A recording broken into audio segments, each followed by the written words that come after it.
사실은 20년보다 더 걸린 국가들도 있어요.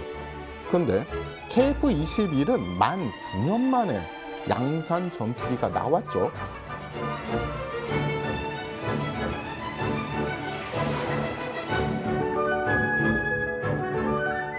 FA-50을 운영을 한다면 F-16이나 F-35를 훈련시키기에 굉장히 유리하다.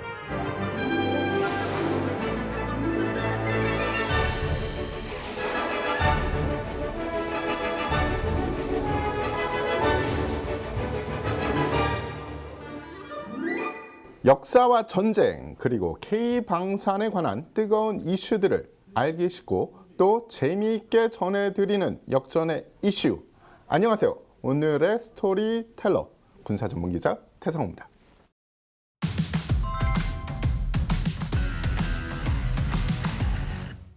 오늘은 역전의 이슈에서 풀어주실 주제가 어떤 건가요? 예, 최근에 가장 핫한 관심을 받는 K방산 전투기 두 대가 있습니다. 바로 KF-21과 FA-50인데요.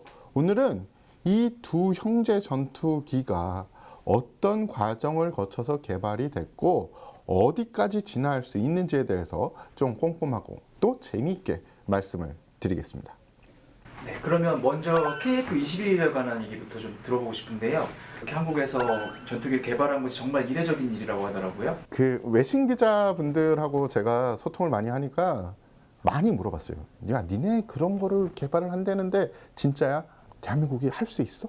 라고 했는데 생각보다 빠르게 지금 KF-21이 개발이 진행이 되고 지금 양산 과정까지 왔잖아요.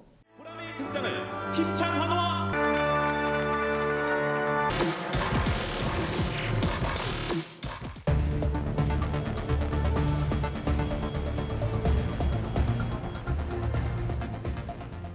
초음속 제트기를 개발을 하고 전력화하는 데에는 대략 10년에서 20년 정도가 걸린다는 게 이 업계에서는 널리 알려진 이야기입니다. KF-21은 만 9년 만에 양산 전투기가 나왔죠. 그 9년, 문제는 그 9년 안에 코로나 팬데믹이 있었다는 겁니다. 우리가 잃어버린 세월이라는 팬데믹이 들어가 있었다. 그럼 상당히 빠르다라고 이야기를 할 수 있고, 이 이야기는 그냥 대한민국에서 우리들끼리 하는 얘기가 아니라 전 세계적으로 빨라라고 인정을 받는 이야기입니다. 현재 제작사인 카이는 2026년 연말에는 군에 KF-21 납품이 시작될 것이라고 밝혔고요. 대한민국 공군은 2032년까지 약 20대의 KF-21을 전력화하여 퇴역한 F4의 빈자리와 노후화된 F5를 대처한다는 계획을 가지고 있습니다. 그런데 그 양산 계약 규모가 이렇게 공개된 이후에 그 KF-21의 가격이 너무 비싸지 않냐 이런 우려도 있는데 어떤가요? 예, 최초에 제시됐던 가격은 대당 1,200억 원이었는데 최근 나오는 이야기로는 100억 정도가 더 올라갈 것이다 라는 이야기가 심심치 않게 나오고 있습니다. 아직 양산이 본격적으로 이루어지지 않았기 때문에 지금 시점에서 정확히 그 기체가 싸다, 비싸다라고 논하기는 좀 조심스러워요. 그래서 그러면은 뭔가 이 좀 정확한 기준점이 있으면 좋겠죠. 그래서 비슷한 4.5세대급 기체들의 평균적인 가격을 한번 알아보고 가는 게 좋을 것 같습니다. EF-2000이라는 기체는 지금 대당 가격이 약 1,800억 원 정도 된다고 보여지고요. 두 번째 라팔은 약 1,200억 원에서 1,300억 원 정도입니다. 그리고 F-15EX는 약 1,100억 원에서 1,300억 원 정도 되고요.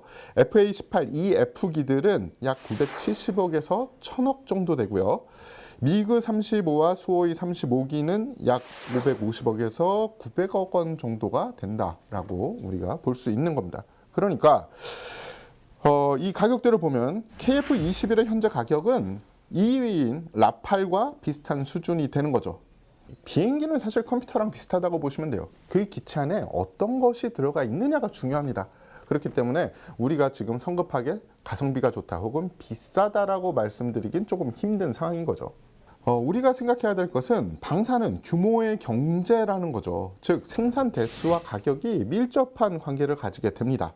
가격이 오르는 데는 여러 가지 이유가 있겠지만 그중 하나는 생산 대수가 예상보다 조금 줄어든다라는 이유도 있는 거죠.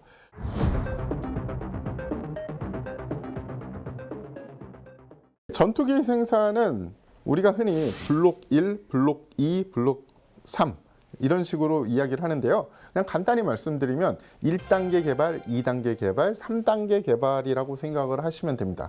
지금 KF-21의 예를 들어서 말씀을 드리면 1단계, 2단계는 사실은 스텔스적인 성능은 없어요. 스텔스를 할 수 있는 기본적인 설계는 돼 있지만 스텔스는 아니다라고 보시면 되고 3단계가 되면은 바야흐로 진정한 스텔스기이면서 4.5세대를 뛰어넘는, 그러니까 우리가 정말 가지고 싶은 KF-21은 3단계가 될 것이다 라고 말씀을 드릴 수 있는 거죠. 그래서 블록 3가 어느 정도 완성도를 보이냐에 따라서 성능이 어느 정도 대단하다, 그때 가서 확실하게 말씀을 드릴 수 있다라고 이야기할 수 있습니다. 물론 고기능의 제트 전투기를 개발을 하고 양산을 할 수 있는 국가다, 그리고 그런 저력을 가지고 있는 회사가 대한민국에 있다, 이 자체만으로도 정말 대단한 일입니다. 전투기를 개발할 때 그 뭔가 계획대로 되지 않는 일이 많은가 봐요. 그런 일이 높게 평가를 받는 걸 보면. 맞습니다. 전투기를 개발을 하다 보면 계획대로 되지 않을 때도 되고 있고요. 그리고 심지어 개발에 성공을 했는데 양산을 안 하는 경우도 있습니다. 겨우겨우 개발을 해놨는데 시장성이 없는 거예요. 주요 부품들 다 해외에서 가져왔고, 그리고 우리가 이 전투기를 만들어 놨더니 사오는 것보다 가격이 너무 높고, 그리고 우리 이 국가의 위상으로 보면 우리가 이 기체를 만들어도 팔 수가 없는 나라들이 있습니다. 그런 나라들 같은 경우에는 겨우겨우 어렵게 성공을 해도 양산을 안 하는 경우도 있고요. 그리고 양산까지 가면은 다행이에요. 계획은 원됐으나 양산까지도 못하고 시제기 자체를 성공 못 시키는 나라들도 많습니다.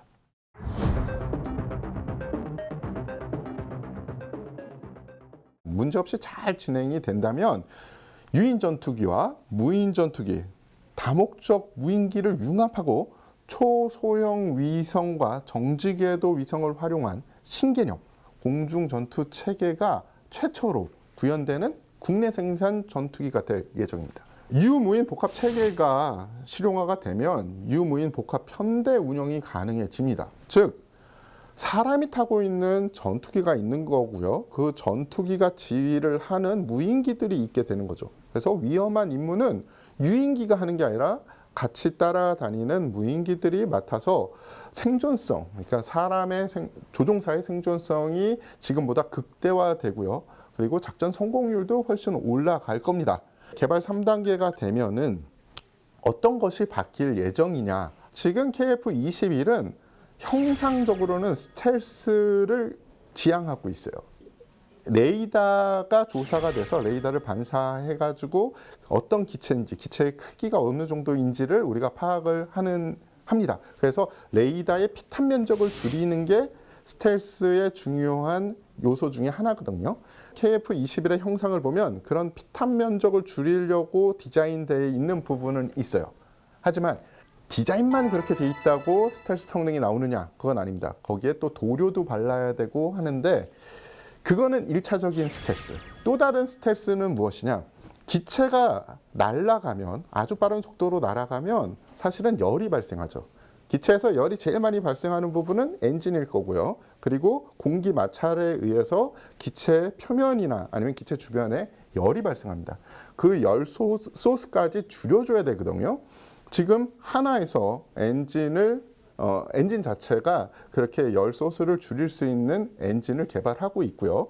그리고 그 모든 것이, 그러니까 즉 레이더를 피하는 스텔스의 형상과 도료가 발라져 있는 그런 외형적인 것과 그리고 열 소스를 최소화한 엔진까지 결합이 돼야지 완벽한 스텔스기가 나오는 건데, 성공적으로 개발이 완료되면 저희가 4.5세대를 뛰어넘는 스텔스기를 바야흐로 손에 넣게 될 겁니다.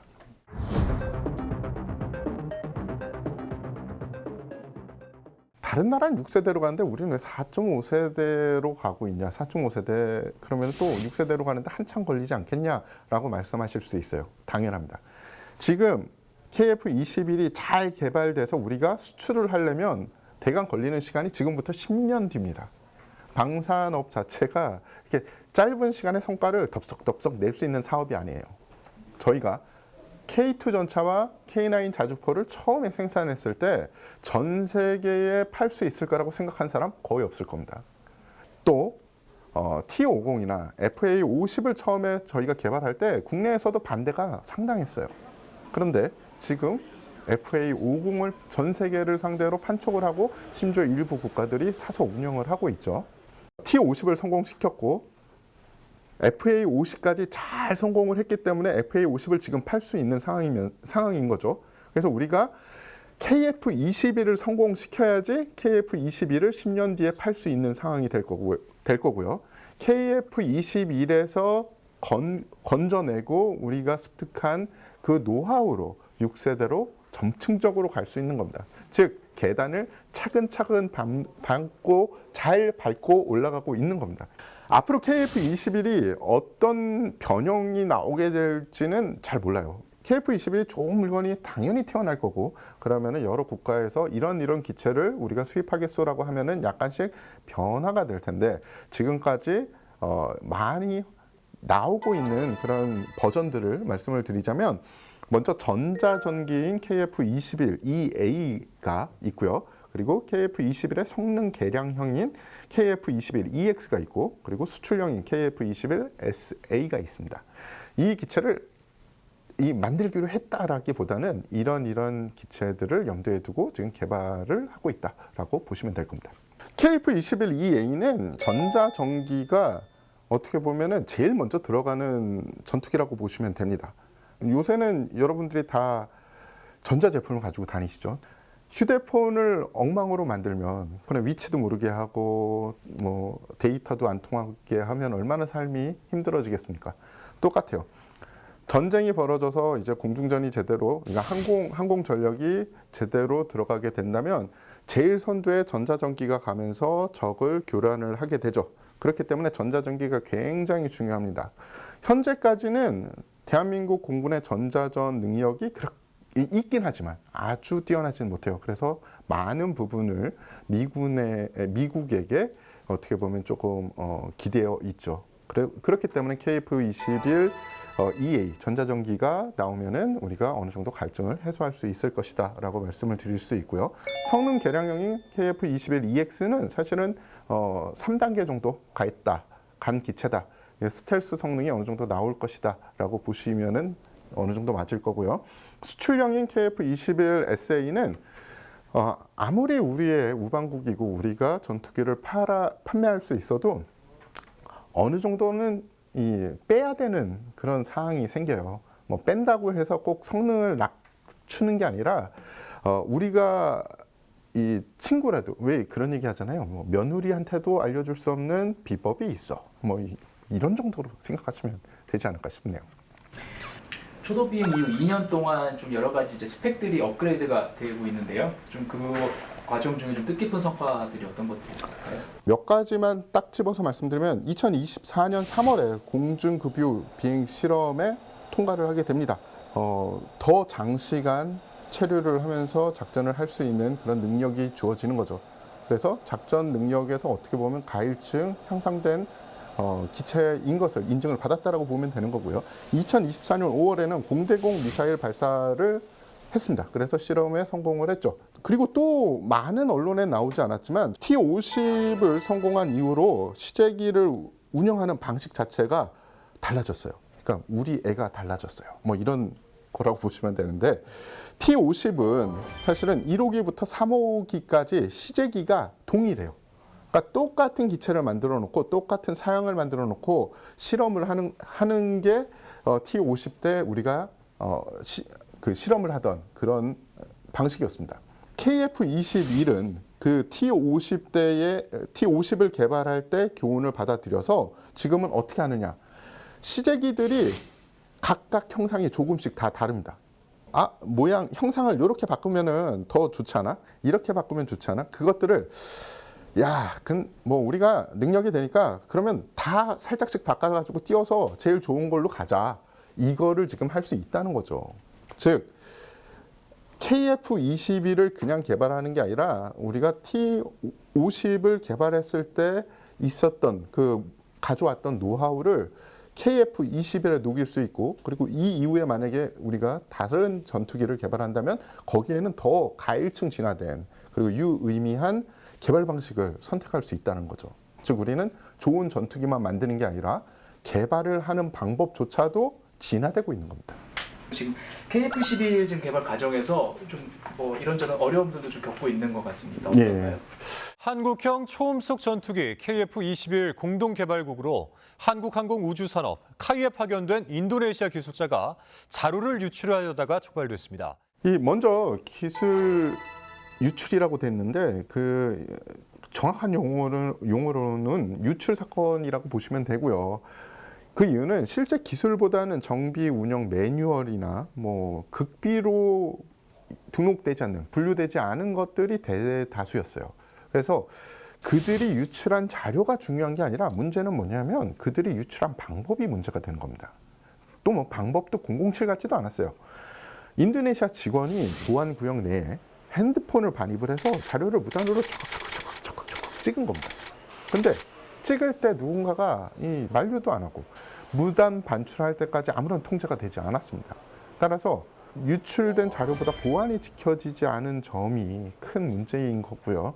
그리고 우리가 지금 다시 한번 점검해 봐야 되는 게 KF-21을 만드는 곳은 대한민국의 전략 무기를 생산하는 곳이죠. 그런 곳에서 보안 절차가 제대로 이루어지지 않았다는 것은 다른 전략 무기를 만드는 것도 다 한번 점검을 해봐야 된다라는 이야기를 할 수 있는 겁니다. 근데 간혹 KF21하고 중국 J20하고 많이 비교를 하던데. 그렇죠. 주변 국가이면서 최신의 기를 가지고 있는 중국 기체들과 비교하는 경우가 많은데, 첫 번째로 말씀드리고 싶은 것은 KF-21과 J20은 동급 기체가 아닙니다. 그래서 동등 비교하기가 약간 애매하다라는 게 우선적으로 말씀드리는 결론 같은 결론이고요. 일단 J20 자체가 자세한 성능과 사양이 공개된 적이 없어요. 물론 뭐 여러 이야기가 떠돌고 있지만 어느 정도 루머라고 볼 수 있고요. KF-21은 이제 막 양산에 들어간 시점인 전투기입니다. 그래서 두 기체 자체를 지금 순간에 비교한다라는 것은 약간 모순된 이야기를 할 수 있는 가능성이 크다라고 말씀드릴 수 있습니다. 최근 밀리터리 관련 콘텐츠가 인기를 끌면서 중국의 관영 매체들은 물론이고 국내와 중국의 유튜버들이 이 두 기체를 비교하면서 클릭 수로 이익을 좀 창출하시는 것 같은데 뭐 재미는 있지만 좀 더 두고 봐야 되지 않겠냐라는 게 저의 답변입니다.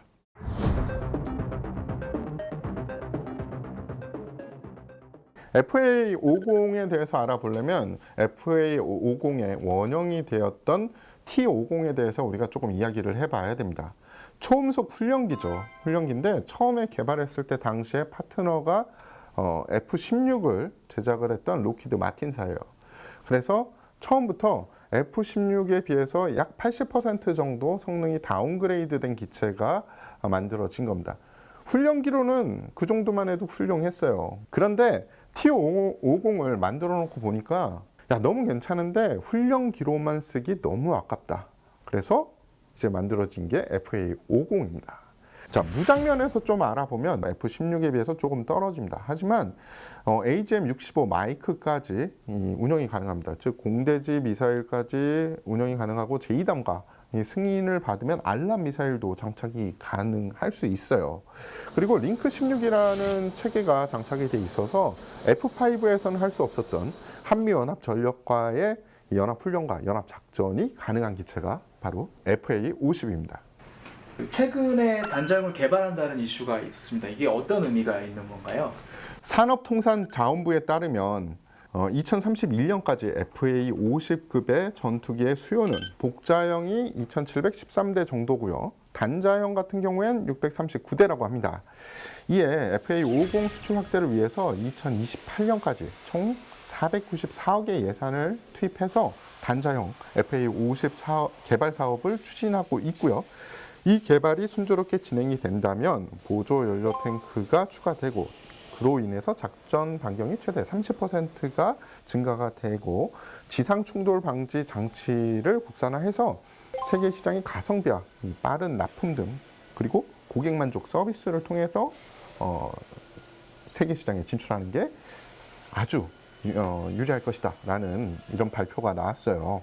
그래서 FA50 자체는 사실은 T50과 원형 자체는 똑같아요. 그런데 이제 공격기 그리고 이 전투기의 역할을 할 수 있게 만들어진 거죠. 그런데 작전 행동 반경 자체는 적습니다. 그 이유가 연료 탑재량은 적은데 엔진 추력은 더 세진 거죠. 그래서 그 연료가 빨리 소비될 거 아닙니까?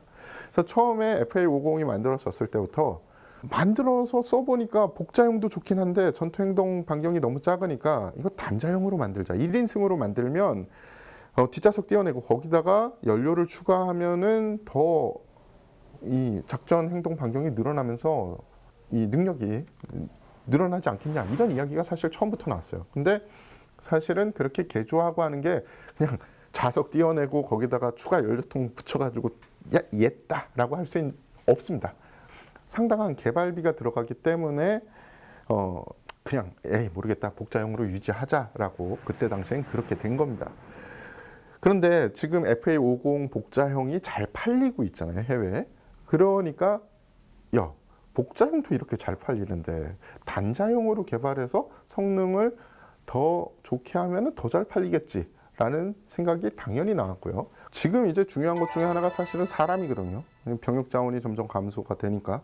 그래서 두 명이 운영하던 비행기를 한 명이서 운영할 수 있으면은 사람이 한 명 아껴지죠. 그리고 말씀드렸듯이 형태적인 그리고 엔진적인 특성상으로 작전 행동 반경이 원래 작은 전투기예요. 그런데 한 명이 없어지고 그리고 그 관련 이 좌석이나 이런 게 없어지고 그 공간에 연료를 더 증가하게 된다면 최대의 약점으로 꼽혔던 작전 행동 반경이 늘어나게 됩니다. 전투기 자체의 성능이 증가하는 효과를 볼 수 있다라고 이야기할 수 있는 거죠.